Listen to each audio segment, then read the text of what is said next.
भी teratogenic effect का example आता है तो थैलिडोमाइड जो है वो एक आउटस्टैंडिंग एग्जांपल आपको याद रखना है। इसका बहुत बार एग्जाम्स में पूछते हैं। थैलिडोमाइड, ये एक गलती हुई थी, ये मान लो, है ना, इंसान से, कि फार्मा कंपनियों पे बहुत ज्यादा भरोसा कर लिया। थैलिडोमाइड जो है एक्चुअल में आज के टाइम में थैलिडोमाइड कोई पूछे आपसे कि कहां काम में आ रही है, तो ये कैंसर के अंदर काम में आती है, सार्कोमा में स्पेशली काम में आती है, या एचआईवी की वजह से जो अल्सर हो जाते हैं उसमें ये काम में आती है।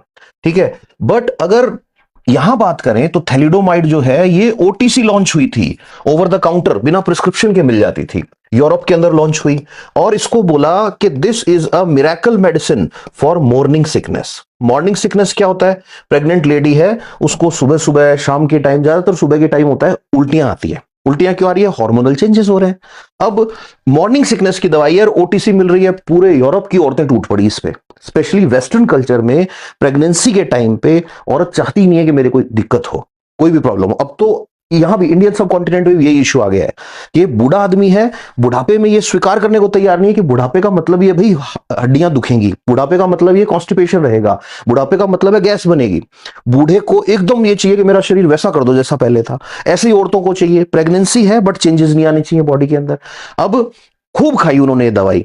अब हुआ क्या साहब, ध्यान सुनना।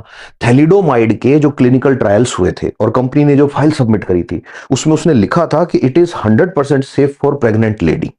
अब डॉक्टर्स ने प्रिस्क्राइब करने की भी जरूरत नहीं है, ओटीसी है। अब हुआ क्या, इनके जो बच्चे होने शुरू हुए तो अप्रोक्सीमेटली 10,000 बच्चे तो मरे हुए पैदा हुए। ये यूएसए और यूरोप में हो रहा है। और करीब 10,000 बच्चे ऐसे थे जिनके हाथ नहीं थे, किसी के पैर नहीं थे। ये इतना जबरदस्त केस किसका? टेरेटोजेनिक का। एक और एग्जांपल जो आज के टाइम में आपको याद रखना है, एपिलेप्सी के अंदर वेल्पोरेट देते हैं। वेल्पोरिक एसिड जो है वो अलग अलग कॉम्बिनेशंस में होता है, सोडियम वेल्पोरेट ज्यादा पॉपुलर है।